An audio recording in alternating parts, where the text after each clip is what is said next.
Good evening. I'm George Guastello, President and CEO of Union Station, and it's my great pleasure to welcome you to the Rainier Extreme screen for this very historic moment. And thank you to all of our friends that are following us out in the great white social media world. I think we have well over 100 people, so welcome to Union Station virtually.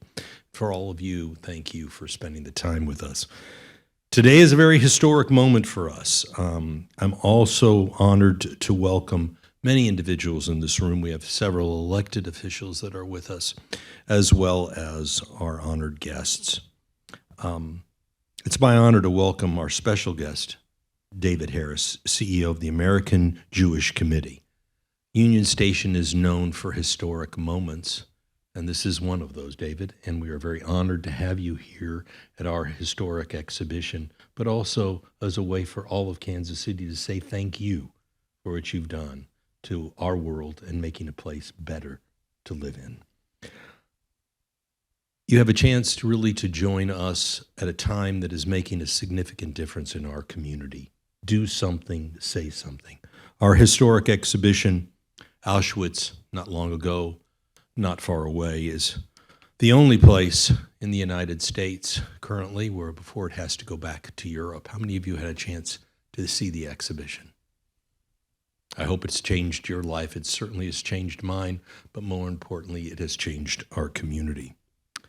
As I said, there are many in our individuals, elected officials that are with us tonight, and I'd like to recognize one. I'd like to recognize the Honorable 10th District Judicial District Court Judge, Thomas Kelly Ryan, who presided over the trial of the perpetrator of the 2014 shooting at Jewish Community Center and Village Shalom.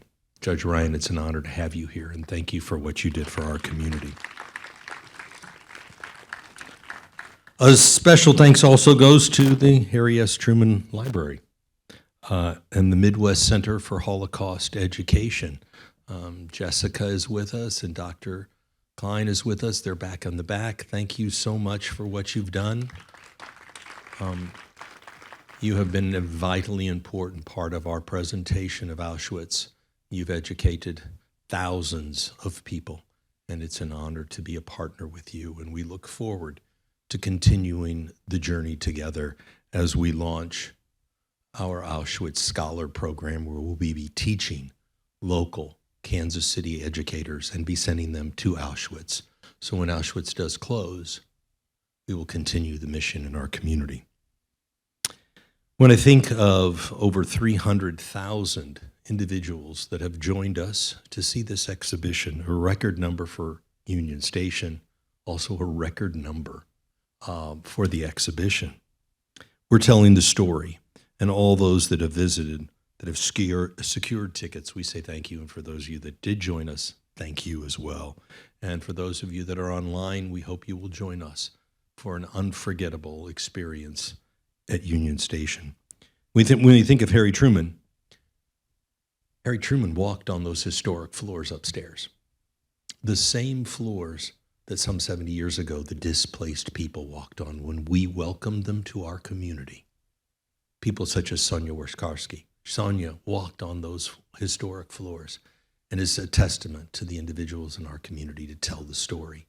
And it was a great honor to have her in front of our building, unveiling that historic train in front of a train station that 70 years ago she walked on, not knowing what her world would be like.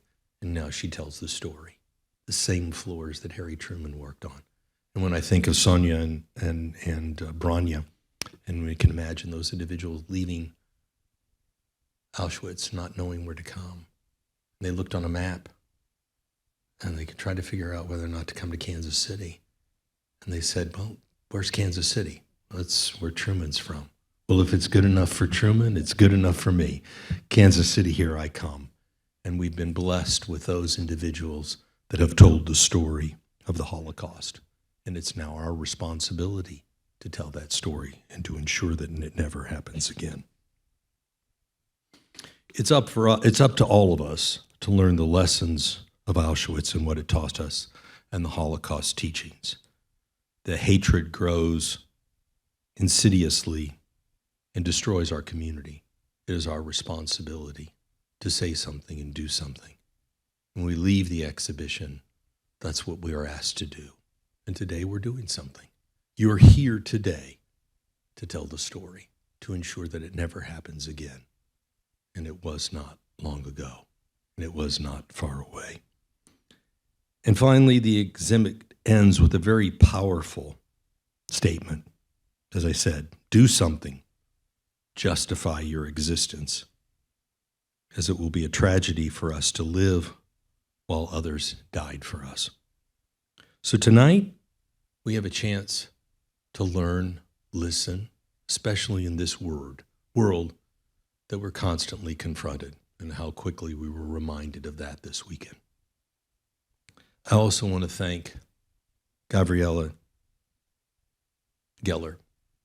Can I say Gavi now? That's how I know you. Thank you, Gavi, for joining us to tell this story. You were with us when we told the business community we wanted to utilize the Auschwitz exhibition to tell the story of diversity, inclusion, and equity in the business world. What better experience than to learn from the exhibition to find out what can terribly go wrong when you don't have diversity in your community. And thank you for what you did at the Chamber. You are a great partner with us. So without further ado, ladies and gentlemen, please let me welcome the Executive Director of AJC, Gabriella Geller.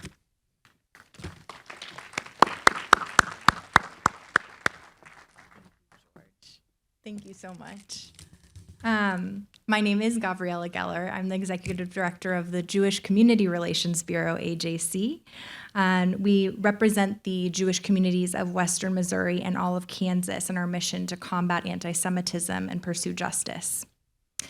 And let me thank again all of our wonderful co-sponsoring organizations and close partners, Union Station, the Harry S. Truman Presidential Library Museum, the Midwest Center for Holocaust Education, and the Jewish Federation of Greater Kansas City.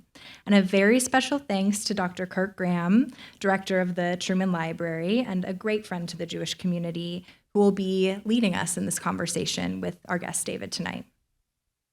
Thank you to everyone who's joining us, both with us here in person as well as watching us from home. Just a quick logistical note. For those of you in this room, you do have note cards. So if you want to write your questions on those note cards and pass them to the sides, we'll come down about midway through the program and grab those from each aisle. Kurt, if you want to remind people about halfway through, thank you so much. So right now, as George said, Kansas Cityans have a unique opportunity to engage with Jewish history. With the Auschwitz exhibit here at Union Station, as well as the newly designed Israel exhibit, or the exhibit at Truman Library celebrating Truman's recognition of the State of Israel. Together, these exhibits tell a powerful part of the Jewish story, one both of suffering, but also of triumph and resilience. And today, the story of the Jewish people continues to unfold. We've seen a rampant resurgence in anti-Semitism in its many faces, and the attack at Congregation Beth Israel this past Saturday illustrated that very clearly. And yet, the Jewish community is perhaps better positioned than ever before to address this troubling rise in what's been called the world's oldest hatred. And if we are more equipped, if we're better prepared today than we ever have been in the past, it's due in no small part to David Harris and to the American Jewish Committee. David Harris has been the Chief Executive Officer of AJC since 1990. He's responsible for transforming AJC into what it is today, the leading global Jewish advocacy organization, impacting policy and opinion on the most important issues facing the Jewish people worldwide. Working with elected officials, religious leaders, and other key decision makers, AJC works to combat anti-Semitism and all forms of hate, strengthen Israel's place in the world, and promote pluralism and promote democratic values. David has aptly been described by the late Israeli President Shimon Peres as the foreign minister of the Jewish people. He's the most decorated American Jewish leader in U.S. history, known for his diplomacy, his vision, his moral clarity, and courage.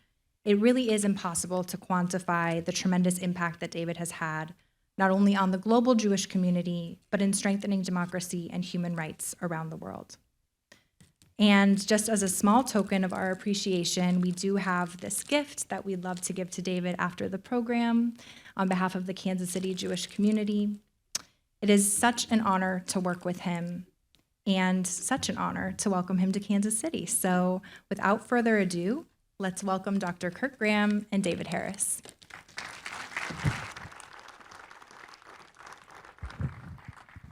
Well, thank you, Gavi. It is indeed an honor to be here with David and with all of you. And I wanted to say in opening here how interesting it is to be a part of a community that has all of these wonderful organizations like MCHE. I think Jessica and Shelley are up there somewhere. And the great work that Gavi does with AJC, what George has done to position Union Station here to do the kinds of things that are being done right now. And I like to think the Truman Library is now taking its rightful place on the cultural landscape of this wonderful community. It really is incredible to be a part of a city and a community that cares as deeply as this community does. So it's a pleasure, David, to welcome you into this kind of environment, a place where, as I say, people are very interested in how we go about making the world a better place. So it's great to have you here again. It's been a few years since we had you here in Kansas City, and it's wonderful to have you back. I just wanted to start with, as we were coming into the building tonight, we were on the main level of Union Station. There was some jazz music playing, and we come down the escalator, and the theme song from Schindler's List and the sign about Auschwitz sort of confronts you. And you sort of took notice of that sort of jarring difference. And I just wonder if you could reflect a little bit. I know you've been to Auschwitz many times in your role. Could you tell us a little bit about why an exhibit like this one that we have at Union Station is so important for us here in this community, and why people in the heartland of America need to care and know about what went on in Auschwitz all those 70 plus years ago? So, as the saying goes, before I begin to speak, let me say a few words. And those words are really to thank you, George, for hosting us at Union Station and for your opening remarks, and to express appreciation to my colleague, Gavi Geller, who both represents for me the present and the future of the Jewish community, and to my deepening friendship with Kirk Graham, which has now transcended from Kansas City to Jerusalem and points in between. So it's a great honor to be here. Why does Auschwitz matter today, and why should an exhibit like this matter today? We could probably spend the rest of the evening on that alone, Kurt. Because, first of all, if we don't at least try to remember, in a way we can say that we've actually killed the victims again. Number one. Number two, what happened in Auschwitz is so unimaginable that unless we continue to try and tell the story as best we can with the tools that we have, I think for many, it will simply seem beyond believable. Third, because Auschwitz was not necessarily a single moment in history. We say, as George said, the goal is never to allow history to repeat itself. But I would ask this audience, both here at the Union Station and on the live stream, are we really convinced it can never happen again? I mean, is there any certainty? It was committed by human beings. Auschwitz was perpetrated by arguably the single most educated, cultured, and industrialized nation on earth at the time. So even when we talk about antidotes to Auschwitz, such as education, the fact of the matter is that the perpetrators, among them were PhDs, people who had taken the oath of the bar, people who had taken the Hippocratic Oath as physicians, people who had presumably devoted their life to the education of children. They were people, and they crossed a line. And I'm not so certain that that line cannot be crossed again. And I'd add one more thing just to get us started, Kurt. Until January 30th, 1933, for the previous roughly 14 years, Germany was a democracy.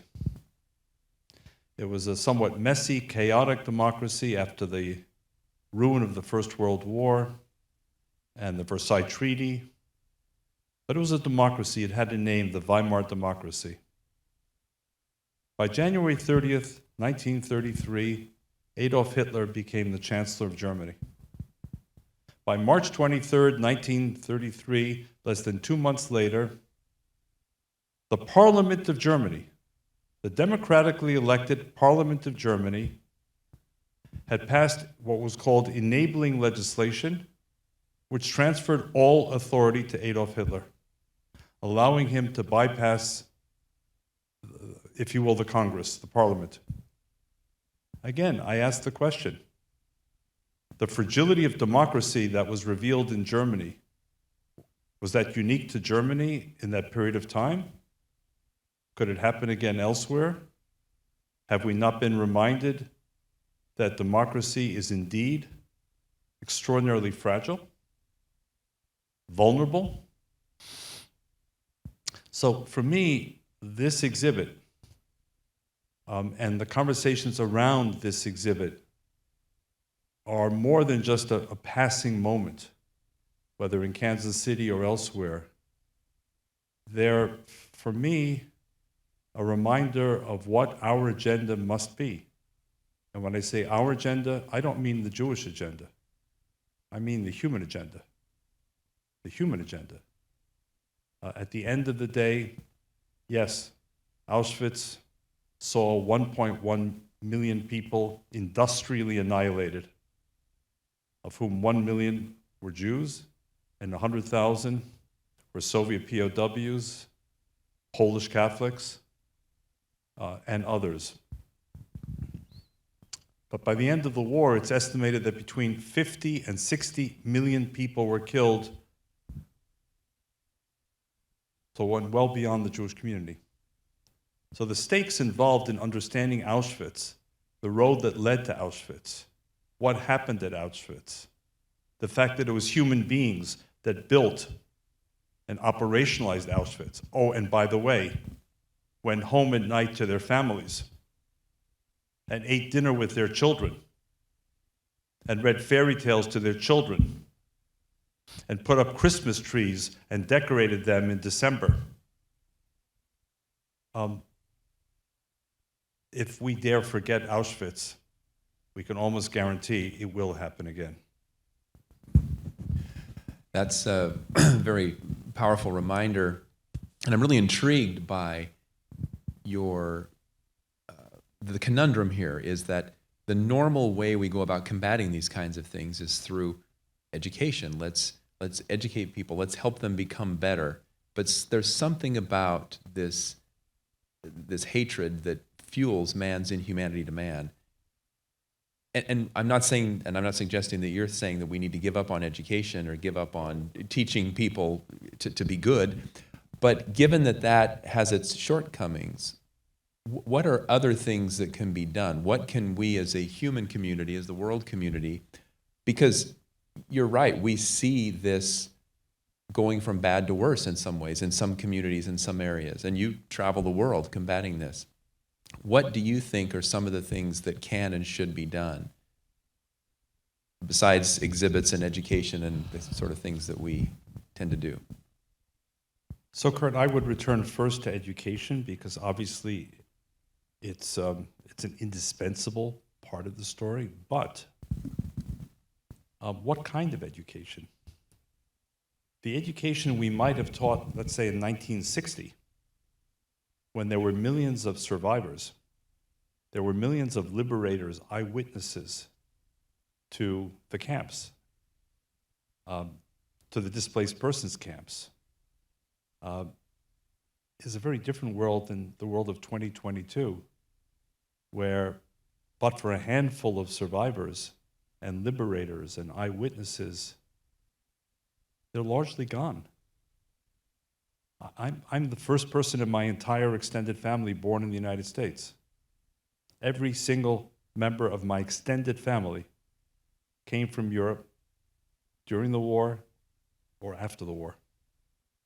My mother and father themselves are survivors. They're all gone. So, yes to education, but a lot more thought, I think, has to be given to how do we educate in the year 2022 in a way that is relevant to the children in what is now, the fourth generation removed, at least, from the war,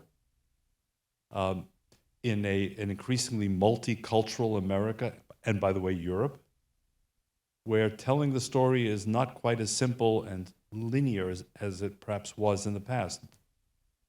Number two, I look very much to elected officials on every level to set the tone for the kind of society in which we all want to live.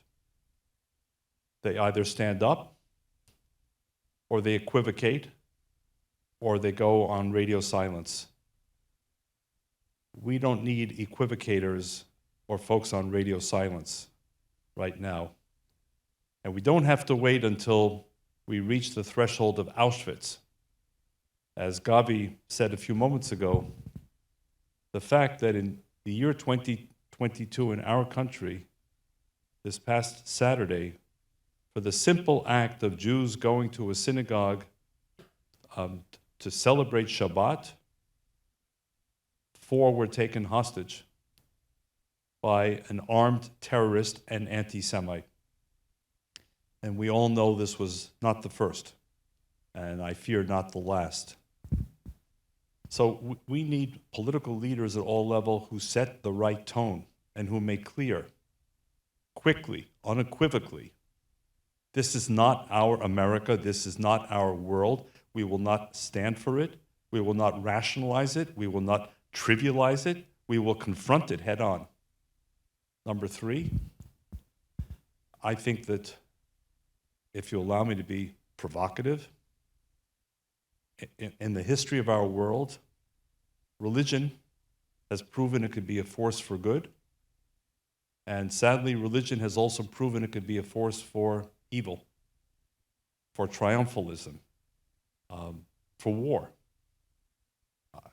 At AJC, we believe that all religious leaders of goodwill, of all faiths, need to stand together, Kurt, shoulder to shoulder, and say, whether it's the attack on a mosque in Christchurch, New Zealand, whether it's the attack on an AME church in Charleston, South Carolina, whether it's the attack on a synagogue in Pittsburgh, Pennsylvania, we are all God's children, created in God's image, and if religion doesn't bring us together at those moments, when will it?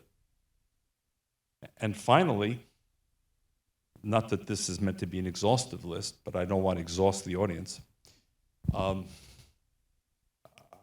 As a parent, and now as a proud grandparent, all of this begins in the home. Long before people get to Union Station, and long before they get to their high schools, and long before they get to elected office, it begins in the home. What are the values taught in the home? And I take what for me is one of the extraordinary examples in history, a counterbalance to the story of Auschwitz, and that is the story of Denmark during the Second World War.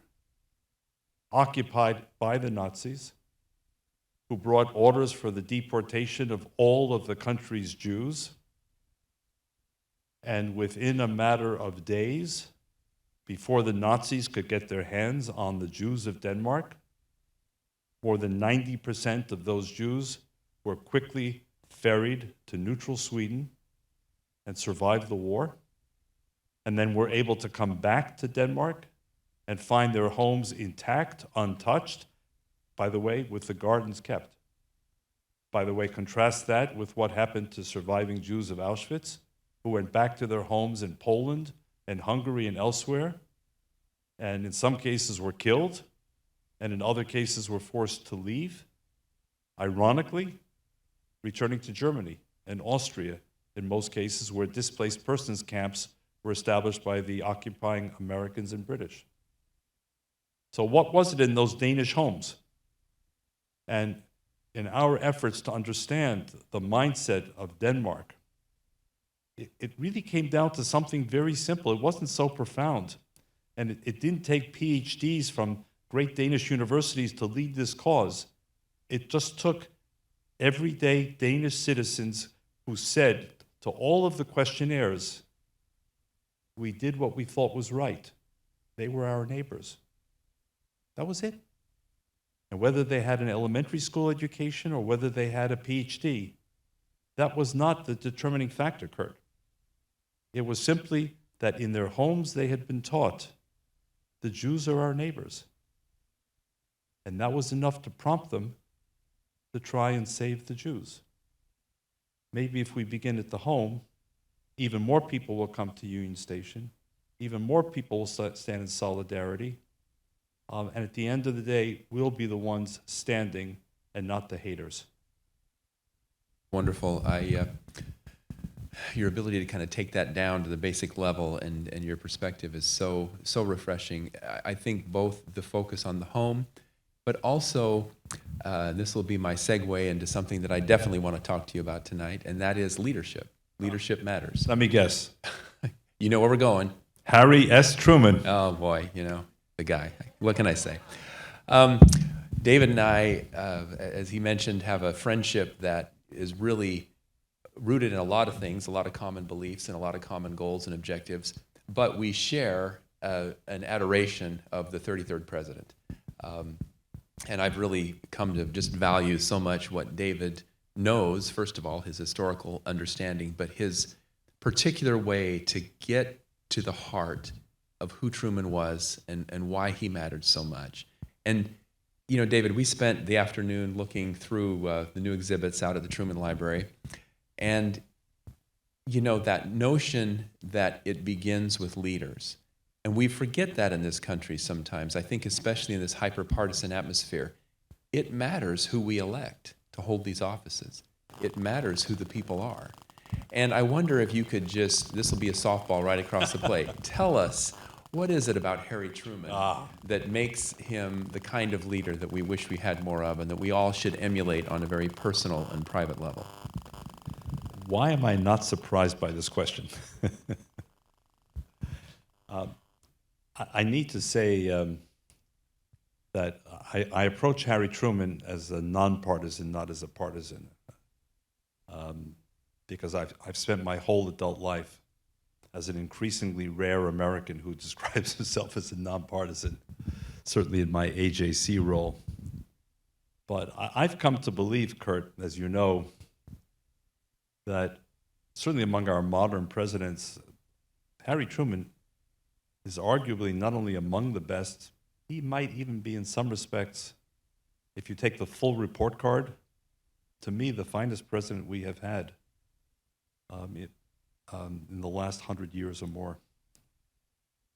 The more I peel away at Truman's life, for those of you who haven't yet seen the renovated library, especially those on live stream who may be far from Kansas City, it's really a must.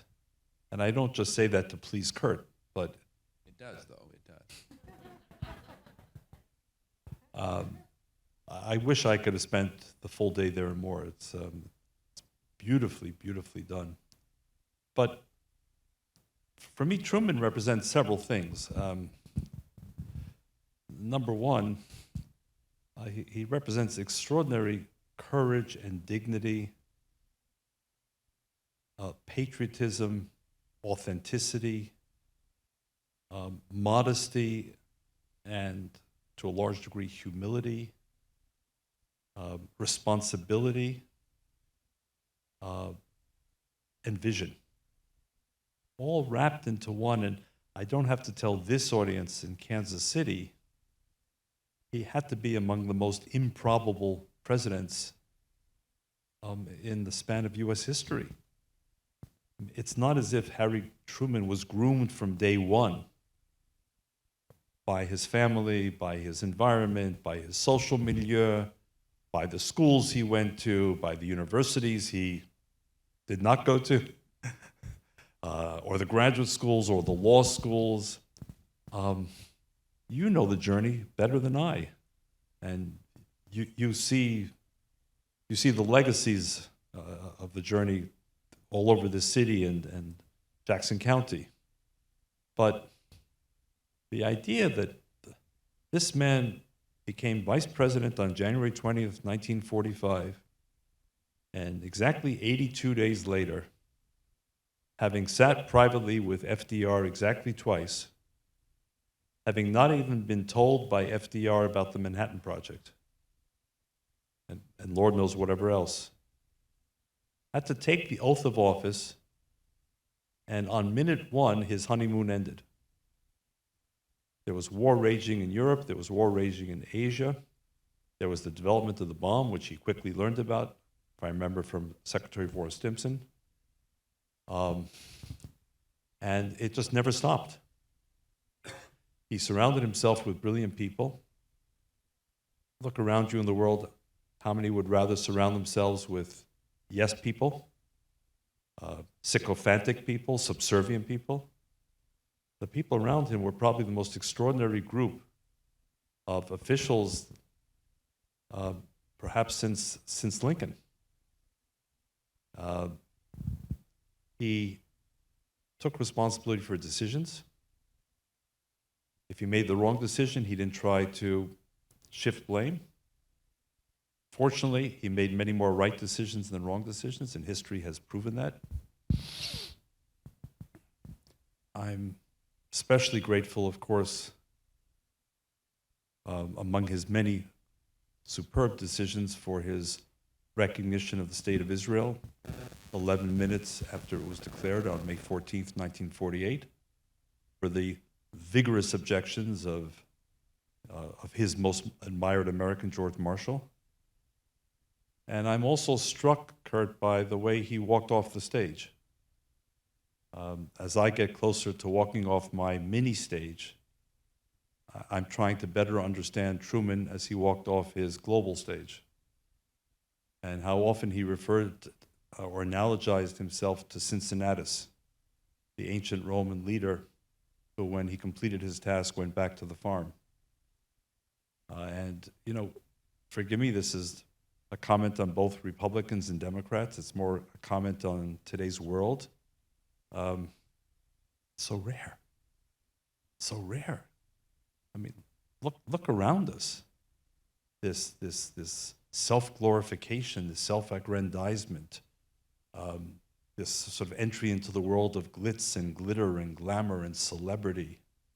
And there, Harry Truman with Bess got in their car, took the train and drove back to Independence, Missouri, back into the family home. He resumed his morning walks through the neighborhood. It's really quite a story. It's a story in leadership, it's a story in responsibility, it's a story in courage, it's a story of vision, it's a story of modesty. Hell, it's not just a story for history, it's a story for our day. I wish more people would learn it. Well, thank you for that. I couldn't agree more. I think, you know, when I think about some of what you said about Truman, is that he didn't just make a lot of decisions, he was decisive. I mean, and I think that's one of the real qualities of a leader, is he knew how to make decisions, and he knew the anatomy of a decision, and he knew how to live with a decision. He didn't beat himself up over things after. He didn't wring his hands about, gee, did I do the right thing? And I'm sure he had to calculate certain things like any leader does. But once he made his decision, he pretty much slept like a baby. I mean, he allowed that decision to stand. And I think, as you and I have talked about Truman on many different occasions, his ability not only to make decisions, but to return to a kind of moral core. He didn't just make the right decision in his mind, he made it for the right reason. And I think that's one of the things we looked at today in his decision in 48 to recognize Israel and then to desegregate the armed forces. I mean, he did both these things in early 48.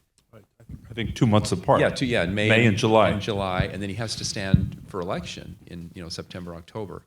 Now, this is when elections lasted 2.5 months, not 2.5 years like they do now. But nevertheless, he did have to face the electorate, and some of his people said to him, you're making these decisions. You might placate the Jewish voters, you might placate the black voters, but you're alienating a lot of people. This could cost you. You might lose. And he famously said, "I'd rather be right than be president." Yeah. And I think, where has that gone? By the way, I think Truman and Churchill had many things in common, but one thing they certainly had in common was they were both able to get a good night's sleep. That whether before the decision or after the decision, and they were momentous decisions to have to make, they were able to live with themselves, as you said, Kurt, and get a good night's sleep. And if you allow me to kind of pivot for a moment here, because there's another relevance of Truman to today, actually to this moment, and that is the story of Ukraine today.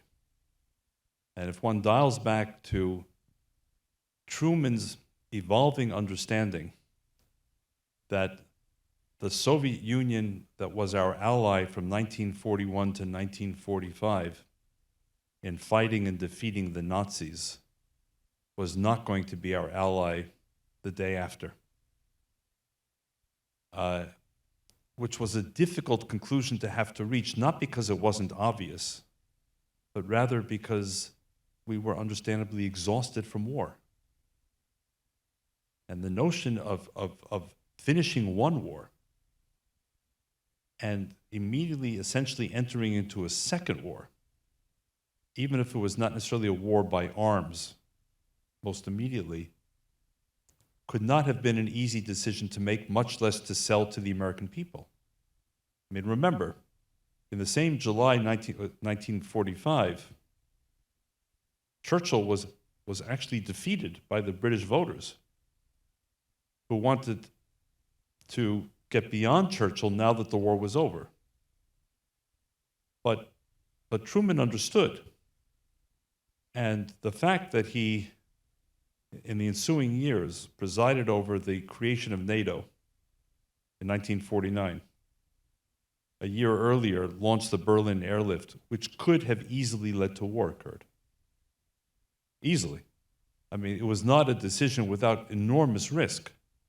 I think in June 1948, when he began the flights, every 90 seconds, every 2 minutes, 24/7 for nearly 11 months, to the beleaguered and isolated city of Berlin in the Soviet zone, it could have meant war.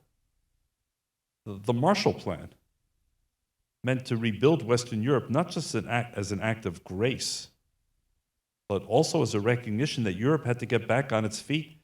There was at the same time a communist threat, including in countries like France and Italy, where the Communist Party was strong. The Truman Doctrine, which focused on trying to save Greece and Turkey from Soviet domination after the war. All of these things were absolutely decisive, and yet at the same time, he stood his ground without going to war. Instead, we found the policy of containment, helped by George Kennan, one of the brilliant people surrounding Truman.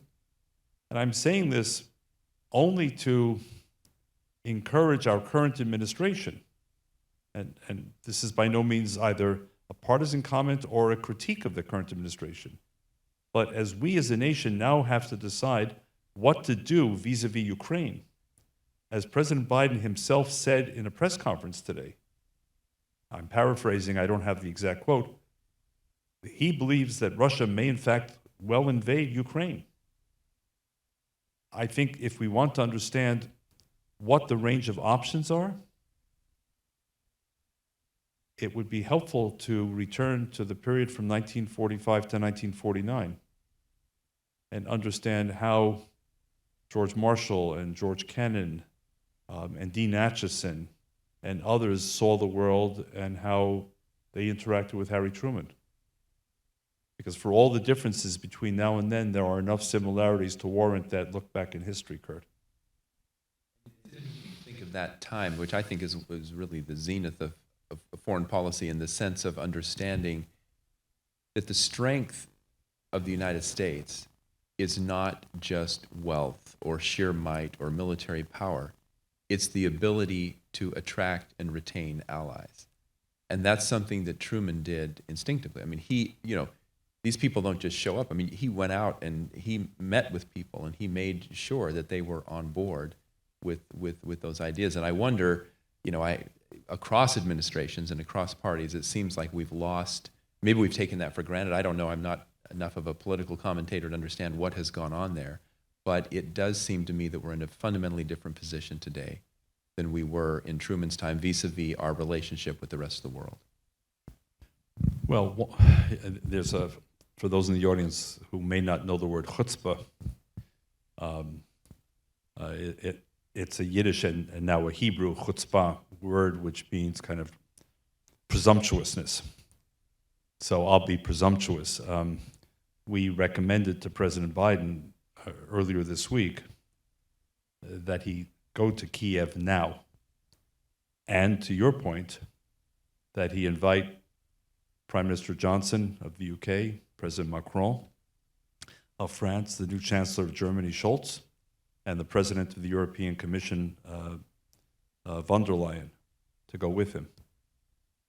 If one's looking for symbolism and imagery and messaging, to have the united shoulder-to-shoulder presence and voice of the key powers in Kiev now, saying to the Ukrainian people, we're here and we stand with you, and saying to Russia, as John Kennedy said memorably in Berlin, Ich bin ein Berliner, this is that moment. And I'd like to think it's, who knows, but I'd like to think that Harry Truman might have done exactly that. What do you think? Well, no, I think he certainly would have seen the value in strengthening that alliance, while it was still a possibility. Before I go on with the question, Gavi, is this the moment when I remind people that if you've got a question, you send it in? I have no idea what time it is, where I am, what day it is, but I think you're entitled to ask some questions if you'd like. So pass those in, and those will come to me in some curated fashion in a moment, I think. But let's just keep on this topic for a second, David, about the world. And David is holding up remarkably well. Just 2 days ago, he was in London, and a few days before that, he was, 5 time zones beyond that. So he's, 10 hours. Including in Ukraine. Yes. So to the point I just made, Kurt, I mean, we are not the President of the United States or the Chancellor of Germany, but the American Jewish Committee went to Kiev just a few days ago. Jillian Laskowitz is in the audience. She traveled as well. And our message was, we stand with you, we support you. I don't think it will necessarily impress President Putin, but it was the very least we felt we needed to do. When you think about your role, I just wanted to talk a little bit about, Gabi sort of mentioned the need of combating anti-Semitism, this oldest hatred that exists, and that's certainly a big part of what AJC stands for. But you have been on the front lines of human rights advocacy for your entire career. Talk a little bit about some of the places in the world where, and you mentioned a great example with Denmark in the war, where things have gone well, and then some places where things are not going well. I mean, what do you see in terms of a contrast from some of the places that are getting it right and some of the places that are losing the battle? It's a bit of whack-a-mole, this whole story. It's never ending. But if I use the starting point of when I entered, sort of when I enlisted in the Jewish army, so to speak, Kurt, 1975. So that was 47 years ago. At the time, to quote Churchill, at his Westminster College speech, in this state, an Iron Curtain descended from Stettin in the Baltic to Trieste in the Adriatic. Well, in 1975, that Iron Curtain was still there. So as part of this balance sheet, you had a divided Berlin and everything to the east under Soviet domination. I'm speaking about Europe, Eurasia. In South Africa, apartheid was powerful and seemingly untouchable. In the south of Europe, Portugal, Spain, and Greece could still be described as neo-fascist. The legacies of Salazar in Portugal and Franco in Spain, and the coup by the colonels in Greece. In Latin America, there were any number of countries that were under authoritarian rule of one sort or another. We focus on Castro, but there was authoritarian rule by generals. Pinochet in Chile had seized power from Allende in 1973 in Chile. So I can keep going. Indonesia was a military dictatorship. So if one wants to look at the balance sheet, I would say in many respects we've moved forward quite considerably. And I will add, sort of in a separate category, Kurt, the evolution of the United States. I mean, put aside for a moment all of the issues we're discussing and debating today. In 1973, how many would have conceived of an African American running for the presidency, much less winning and being reelected? Of female candidates being serious contenders for the position? I'll go even further, Kurt. In 1969, 1970, I was an undergraduate at the University of Pennsylvania. And it was at the time of sort of, the emergence of student power. So for the first time in its history, since Ben Franklin founded the university in 1740, they decided to include students in the search for a new president of the university. So lo and behold, there were 7 trustees, 6 faculty members, and 5 students, and I was invited to be one of the 5 students. And we went through an 18-month search for a new president of the University of Pennsylvania, and the group pinpointed a gentleman named Martin Meyerson, distinguished in his field, president of another university at the time, but, oops, Martin Meyerson was Jewish.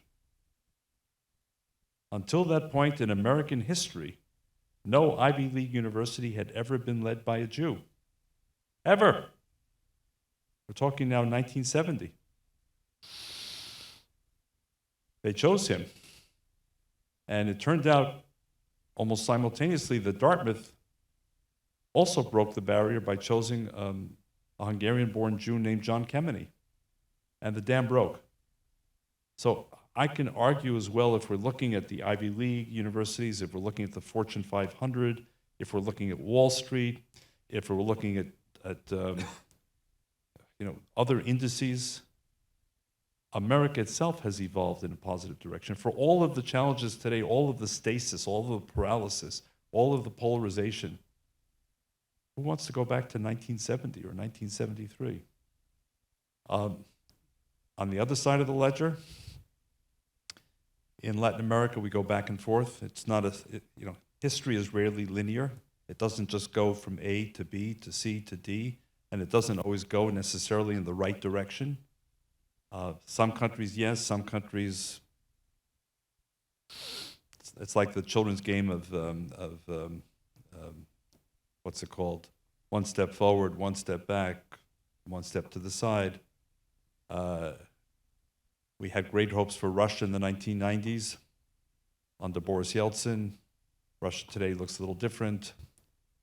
Poland and Hungary are part of the democratic bloc, part of NATO, part of the European Union, but they've taken some steps backwards, Kurt.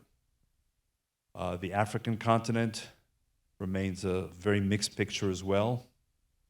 So, and then of course there's China. And as we speak, China has found a formula which the Soviets were never able to really pursue. Khrushchev was much more vulgar as a leader. He took off his shoe and he banged it in the UN, and he said, "We will bury you," talking to the West. China takes much more of a long game with a smiling face, even as it reportedly commits genocide against the Uyghurs, the Muslim population of Western China, even as it imposes its own rule on Hong Kong, violating its own agreements on two systems, one nation in Hong Kong, and even as it threatens Taiwan. So the picture is always going to be a mixed picture, and that's why democracy, as has been said many times, Kurt, needs to be defended in every generation. Once we get there, it doesn't mean we can't go back. In the scheme of history, of recorded history, the period we call democracy is a blip on the screen. We should never forget that. Speaking of democracy and generations, let me turn to a question from the audience here. And the first question says, what do you think is the biggest responsibility for Jewish youth, the youth of today? The biggest responsibility for Jewish youth? Yeah. I think I take the question to mean for them. Like, what should the youth be doing? How should they be? Well, they should not be eating too much pastrami or corned beef, or they're going to have a short lifespan.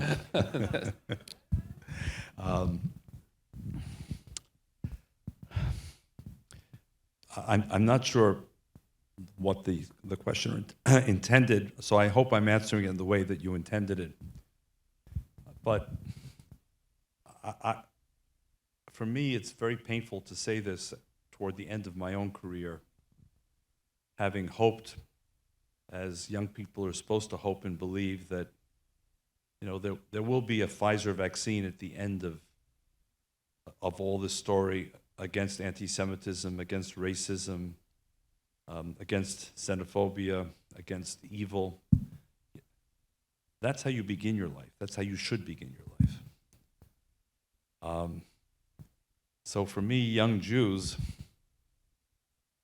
need to be believers. I don't mean in the religious sense. They need to believe that the world can be a better place. And yet, at the same time, they're facing a resurgence of anti-Semitism. And it's clear, and it's unmistakable, and it's not once, and it's not twice, and it's not just from one source. It comes from the far right, and it comes from the far left, and it comes from jihadists, and it comes from street attacks. And I can tell you, Kurt, one of the most personally painful moments for me in the last couple of years didn't come from my AJC activity. It came from my grandparenting activity. I'm blessed that some of our grandchildren live within walking distance of us in New York. So one of my great pleasures is to take them to school. And shortly after the attack on the synagogue in Poway, California, I was taking my then oldest granddaughter, who was 3, to her nursery school, which, like the synagogue in California, is run by Chabad. But when I took her that morning, there were lots of police cars in front of that nursery school. Security people in suits and ties and uniformed policemen. And here was this beautiful, innocent, wonderful child turning to me and saying, "Papi, why are all those people here?" And when I think about that moment, even to this day, I can't do it without emotion. Because a 3-year-old should be asking, "Papi, why do elephants fly? Or is the moon made of green cheese?" And not asking, why are the policemen standing in front of a a nursery school for beautiful, wonderful, curious children who could potentially be targeted because there are people out there who came from homes or who were radicalized on social media or who were told in their houses of worship that the Jews are evil. The Jews are the sons of monkeys and pigs, as some Islamic preachers have said, or in the past, the Jews killed Jesus, or the Jews are responsible for the pandemic, or the Jews are responsible for the economic crisis or the loss of someone's job. We become the one-size-fits-all scapegoat, and my 3-year-old granddaughter had her first encounter with anti-Semitism without understanding it, obviously, and with my being heroic in ducking the question, because I didn't know how to answer the question to a 3-year-old. So my hope is that young people will grow up to be proud Jews with strong spines and strong knees. They'll be optimistic Jews, despite what's happening, and they'll be brave Jews who will face the haters and stare them down, and not become the Marrano Jews of the Inquisition, who ended up being practicing Jews behind curtains, closed curtains, and publicly abandoning their Jewish identity. There is a danger, I believe, in some parts of the world of seeing this kind of almost a return to the Marrano mentality of, I don't want to be Jewish in public. I'm afraid. I don't want to draw attention to myself. And from my point of view, when people ask me how to respond to anti-Semitism, obviously there are many ways. My first answer is always the same. Always the same. Be more Jewish. And then we'll talk about the police and law enforcement and schools and political leaders and all the rest. My answer is be more Jewish. I'll say it again tonight. One of the questions here, we've talked about anti-Semitism, and it's obviously on the rise. And you've chronicled some of that. You've talked about some of the different things, including your own very touching personal experience with it in your own family. Why is that? Why do you think that today, of all the times, the periods in history, and I know it's kind of a sine wave, I know a pendulum, however you want to think of it, it comes and it goes, like a lot of things in our world, but why today is anti-Semitism making such a resurgence? Because Pfizer wasn't quick enough on the vaccine.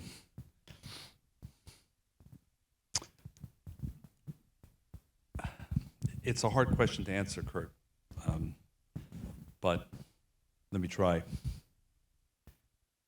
I think for a number of years, after the Second World War, after Auschwitz, after Babi Yar, after Belzec, after Treblinka, after Dachau, after Mauthausen, after Bergen-Belsen,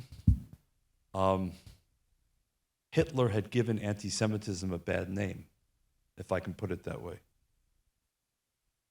And by the way, Stalin added to the bad name. You know, it was said that in Britain, the definition of anti-Semitism was not disliking Jews more than necessary. So it was a kind of, if you will, more, quote, genteel anti-Semitism than the anti-Semitism of Auschwitz and Babi Yar. But number one, the memory of the Holocaust, which is why this exhibit is so important, is fading. It took 75 years, but it's receding. In our ahistorical world, where for many history means, what did I have for lunch today, or what did I have for dinner last night?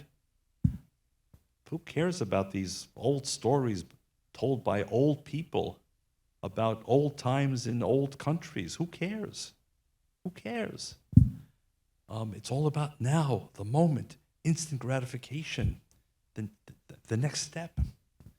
So it took a long time. The anti-Semites were, they never disappeared, but they kind of went into the shadows. And now I think they're coming back out, and you know what? They're helped by the second answer to your question, Kurt. The explosion of social media. Now I can be an anti-Semite in some remote place in the world or in this country from my own basement, and I can connect with anti-Semites around the world through the web and the dark web and QAnon and all of these places, and I can magnify my voice, and I can be reminded that I'm not alone. There's a network out there, and we give each other ideas and support and strength, which truly was not the original intention of social media, but it's an unintended consequence. Number 3, anti-Semitism has become normalized in some parts of America. Forget the rest of the world for a moment. Kurt, we have today in the United States Congress anti-Semites on both sides of the aisle. And there they are. There they are. And they got there not by appointment, but by election. And in some cases, re-election. And those who were re-elected clearly were not seen as being inappropriate or unqualified by virtue of their anti-Semitism. Forgive me.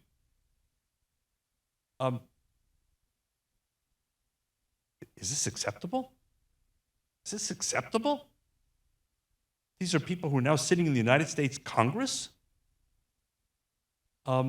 We had the New York Times publish a grotesquely anti-Semitic cartoon for which they then had to eventually belatedly apologize. The New York Times? I mean, Der Stürmer, yes. The New York Times? I can keep going with people on television, people whose names you know, who now begin to feel that,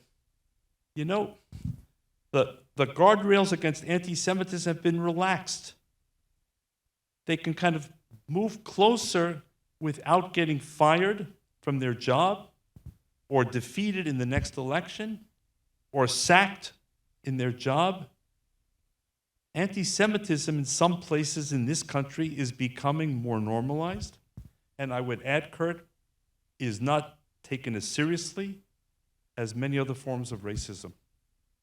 And the last thing I'll say, for those who are still a little bit antsy or uncomfortable about wading into the swamp and cesspool of pure, unadulterated classical anti-Semitism, again, because Hitler gave it a bad name, now they have a new expression.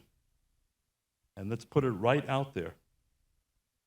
They won't focus on the individual Jew and call David Harris a son of apes and pigs, but they'll call the state of Israel a demonic state. So it's no longer the individual Jew for them, it's the collective Jew. And this global industry, Kurt, and it is a global industry that is working 24/7 to demonize and delegitimize the only Jewish majority nation on earth, has to be called out for what it is. And here I need to stress, so there's no ambiguity about this. I'm not talking about those people who may not like a policy or a leader or a party in the state of Israel. Why would I? Israel's a roaring democracy with a gazillion parties in the Knesset, left, right, Arab, Jewish, secular, religious, they're all there. That's not what I'm talking about. And that's not what someone should try and build a straw man argument around. Oh, Harris is trying to stifle any criticism of the state of Israel. Not at all. That's not the subject matter here. I'm talking about people who have determined that one UN member nation on earth, and only one, has no right to exist. The nation that Harry Truman recognized on May the 14th, 11 minutes after its establishment, is deemed to have no legitimacy and no right to exist. And the fact that it's the only Jewish majority nation on earth is not unimportant to this conversation. It's central because it's the new way to express anti-Semitism without at the same time claiming, without at the same time being accused of hating your next door neighbor who happens to be Jewish and lives in Kansas City. So it's all out there, Kurt. Because, yes, as Gavi said, it's the world's oldest pathology, and no one should ever, ever, ever underestimate its resilience, its ability to reinvent itself in new forms, or its lethality. And that's, in a sense, what I spent my lifetime trying to confront. And I realize now that no, on my watch, there won't be the Pfizer vaccine and all won't be peachy cream and hunky-dory. So now it's my turn to take the baton, the Jewish baton, and pass it to the next generation. So back to the earlier question, and hope and pray that the next generation of Jews will stand up, be proud, fight back, and never, ever apologize. There's nothing to apologize for.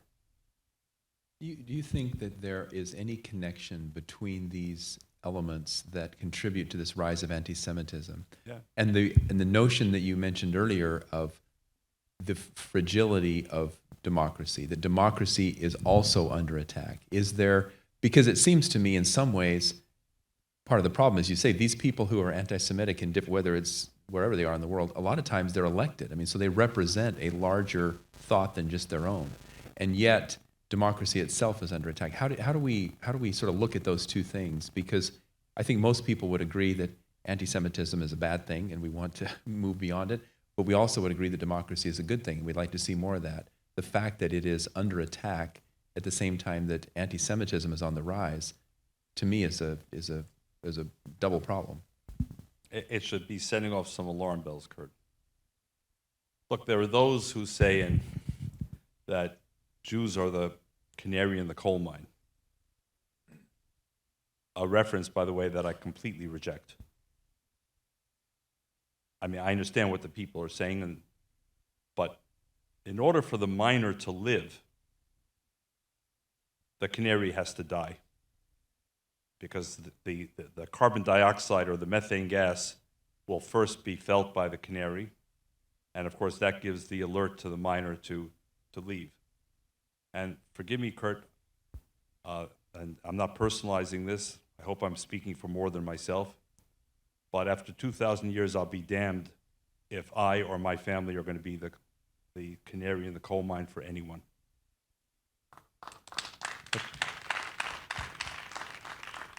Those days should never have been. They sure as heck are not going to be on my watch. I have every right to live. I have every right to see my children and grandchildren live exactly as others. No better, no worse. Exactly as others. But the fact of the matter is that where you see a rise in anti-Semitism, you will see a decline in democracy. You cannot have both. You cannot have democracy and at the same time rampant anti-Semitism. So in that sense, put aside the canary in the coal mine, I will say that Jews become a bellwether, a litmus test in a way, again, unsought, but a litmus test for the health of democracy. And let's be clear, and we at AJC have been saying this now for over 20 years. We were the first to say it. For too long, we were among the only ones to say it. If you're serious about fighting anti-Semitism, you must be swivel-headed. You cannot weaponize or politicize or instrumentalize the discussion about anti-Semitism. And because there are certain narratives out there, by the way, including in the media, but perhaps elsewhere as well, that anti-Semitism begins and ends with Charlottesville or with Pittsburgh or with Poway, meaning a white supremacist, ethno-nationalist, neo-Nazi form of anti-Semitism, which explains the whole problem. So solve that problem and solve the political environment in which those forces are encouraged, and the problem is over. Let me be clear. It's a huge problem. It needs to be confronted. It's not the only problem. My wife, my wonderful wife, was born and raised in an Arab country, not in the United States. Her first language is Arabic. She lived for 16 and a half years in Libya as a Jew. How many Jews are there in Libya today? I'll save you the Google search. 0. 0. My wife and her family, like other Jews, were either killed in pogroms or they were forced to flee. And I have to say, Kurt, and here I'll reveal my anger, much as I try to be a lifelong diplomat. There are no Jews left in Algeria. There are no Jews left in Sudan. There are no Jews left in Libya. There are no Jews left in Egypt. There are no Jews left in Iraq. There are no Jews left in Yemen. There are no Jews left in Lebanon. And for people to show me 1 or 2 or 3 is irrelevant, because we were talking about once thriving communities of thousands and tens of thousands, and in some cases hundreds of thousands. And who in the world even knows this? And even more, who in the world even cares about what happened? What happened? So anti-Semitism has existed within the Islamic world, not everywhere, thankfully. And now we see, thanks to the Abraham Accords, a kind of new era of a widening circle of peace. But anti-Semitism is rooted there. And then I'll just ask what for me is a kind of stay-away question. What if Jeremy Corbyn had become the Prime Minister of Great Britain? So if we want to look at the threat from the extreme left, the same extreme left that threatens Jewish and pro-Israel students on some American campuses, ask the question if Jeremy Corbyn had become the Prime Minister of Israel. According to surveys done in major British newspapers before the election, some 40% of British Jews said that if Jeremy Corbyn became the Prime Minister, they would consider leaving the country. Leaving the country because he despised Israel, because he cavorted with his Hamas and Hezbollah friends, because he was caught on camera laying a wreath at the monument to the murderers of the Israeli athletes at the Munich Summer Olympic Games, and because he allowed anti-Semitism to become part and parcel of a good part of the Labour Party. So our message is, if you're serious about this, be swivel-headed about this. The far right poses an enormous threat. Jihadists pose an enormous threat. The far left poses an enormous threat. And wherever it surfaces, we have to be equally clear in our confrontation and in our condemnation and not become selective. Very good. Well, I could enjoy this conversation for the rest of the evening. And This is such a fun conversation. I think that I have overstayed our time limits just a little bit, but I did want to give you one final chance to answer something. You know, David, of all the people I know, you are someone who has had such a unique career. A lot of us, I count myself as someone very fortunate to have enjoyed a lot of really wonderful jobs, and I've enjoyed my career immensely. I'm one of the lucky people who gets to get up in the morning and enjoy what I do. But for you, I think there's something more than a career. I mean, I think you described it to me one time as more of a calling. And I would like you to just, in your final statement here to this audience, reflect a little bit on how you came to feel that calling and how that sort of played out for you in your long tenure, not just at AJC, but even before that. You said you joined the cause in 1975. What did that mean to you then, and what has it come to mean to you in your sort of personal journey, quickly through that span of your career and your calling? Well, I mean, in the early years, Kurt, all I wanted to do was play sports. And I fantasized in my own mind, and only in my own mind, of one day being in the Olympics. And I was a water skiing counselor. And I rode an 8-man shell for 2 years in college and graduate school. All of which is to say that I thought I was just going to have a kind of regular life. This was not something at age 3 or 4 or 5 that I set upon to do, or that my parents kind of pointed me towards. But I came to understand something very powerful. I said earlier that I'm the first person in my extended family born in the United States. And every member of my family, my mother, my father, my maternal grandparents, my paternal grandparents, my maternal great-grandparents, all of whom I knew, and all of whom lived within a few blocks of each other on the Upper West Side in Manhattan, I came to understand that something terrible had happened. In the case of my mother's family, first from communism and then from fascism. So for them, it was a double whammy. I came to understand what happened to my father. I won't tell the story now, Kurt, but it was a 12-year story that didn't end until the war ended, and he arrived in the United States with a bullet wound through his ankle, among other scars of the war that he had endured as a prisoner, as escapee, and as an OSS agent behind enemy lines. And then I met my wife in 1975, and I heard her story from Libya. And this became sort of my framework. But the next step was, okay, I couldn't undo anything that had happened to my family or to my wife's family. What was done was done. So, okay, I'll read the books, I'll hear the stories, I'll try and retain them. But then I realized two things, which is the core of the answer to your question, Kurt.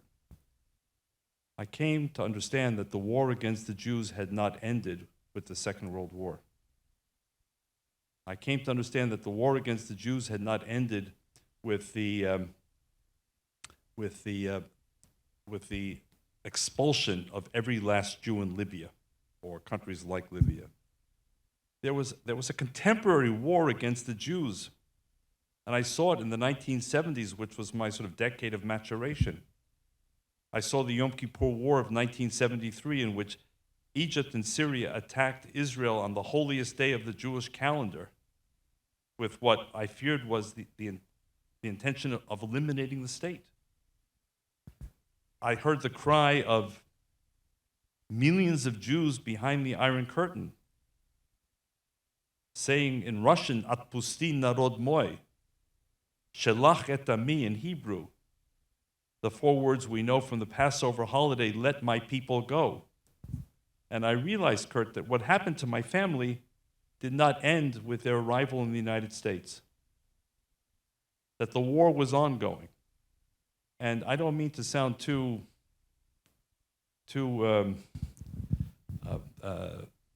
pious about this, but I couldn't do anything about my family's history.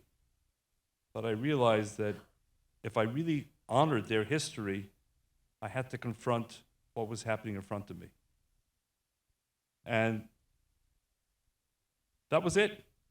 So I ended up in Rome, Italy in 1975, having been expelled from the Soviet Union just a couple of months before, where I was on an exchange program as a teacher. I lived in the Soviet Union, I taught in the Soviet Union.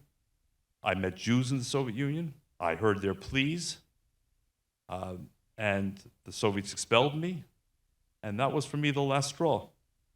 The Soviets expelled me. I gave them the middle finger. And the middle finger was I went to Rome and I began working with the Soviet Jews who were able to get out, because Rome and Vienna were the two arrival points. And that was 1975.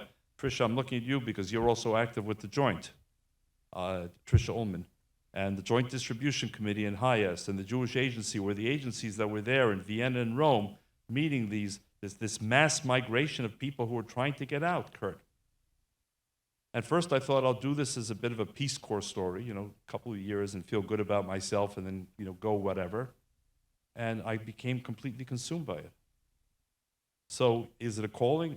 Yes. Is it a passion? Absolutely. After 47 years, is it diminished? I'll let the audience decide for themselves. I just wish that on my watch, there would have been the Pfizer vaccine. So instead of the Pfizer vaccine, there are good people like Tricia Ullman and Gavi Geller and Gillian Laskowitz and good friends of the Jewish community like Kurt Graham, who are determined to do everything possible to make sure that the bad things that happened to my family and others will not repeat. And as I said, they can repeat. We have to make sure they don't repeat. Well, that's beautiful, David. Thank you so much. Thank you for being here in Kansas City, for sharing this evening with us and making this trip, especially on your other travels. I treasure our friendship, and I'm just so proud of the legacy that you have done. I can't think of anyone who is not an elected official who has had a greater global impact than you have. And I think that's an amazing accomplishment. I applaud you for that. And thank you all very much for joining us. Thank you to David for being here. And we'll see you again. Good evening.